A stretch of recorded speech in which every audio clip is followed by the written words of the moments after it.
ಇನ್ನು ಸಾಲ ತೀರಿಸಲು ಹೆತ್ತ ಮಗುವನ್ನೇ ಮಾರಾಟ ಮಾಡಿರುವಂತಹ ಘಟನೆ ದಾಂಡೇಲಿ ನಗರದಲ್ಲಿ ನಡೆದಿದೆ. ಈ ಕುರಿತು ಪ್ರಕರಣ ದಾಖಲಿಸಿ ಇಬ್ಬರನ್ನ ಬೆಳಗಾವಿಯಲ್ಲಿ ಬಂಧಿಸಲಾಗಿದೆ. ಮೋಹಿನ್ ಚಂಡು ಪಟೇಲ್ ಎನ್ನುವರು ಬಾಣತನಕ್ಕೆಂದು ತವರು ಮನೆ ಹಳೆ ದಾಂಡೇಲಿಗೆ ಬಂದಿದ್ರು.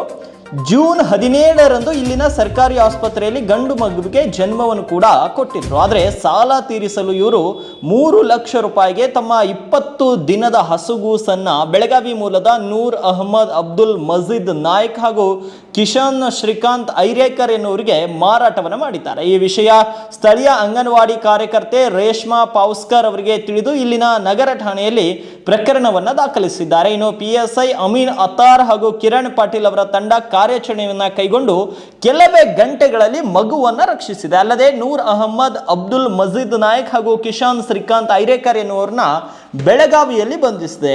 ಹಸುಗೂಸುವನ್ನ ಮಾರಾಟ ಮಾಡಿದ ತಂದೆ ವಸೀಂ ಹಾಗೂ ತಾಯಿ ಮೋಹಿನಾ ಪಟೇಲ್ ವಿರುದ್ಧವೂ ಪ್ರಕರಣ ದಾಖಲಾಗಿದೆ. ತಂದೆ ಚಂಡು ಪಟೇಲ್ ತಲೆಮರೆಸಿಕೊಂಡಿದ್ದಾರೆ. ತಾಯಿ ಮಹಿಳನ್ನಳನ್ನ ಮಗುವಿನ ಜೊತೆ ಮಕ್ಕಳ ಕಲ್ಯಾಣ ಸಮಿತಿಗೆ ಕಳಿಸಲಾಗಿದ್ದು ಮಗುವಿನ ಆರೋಗ್ಯದ ಬಗ್ಗೆ ನಿಗಾ ವಹಿಸಲಾಗುತ್ತಿದೆ.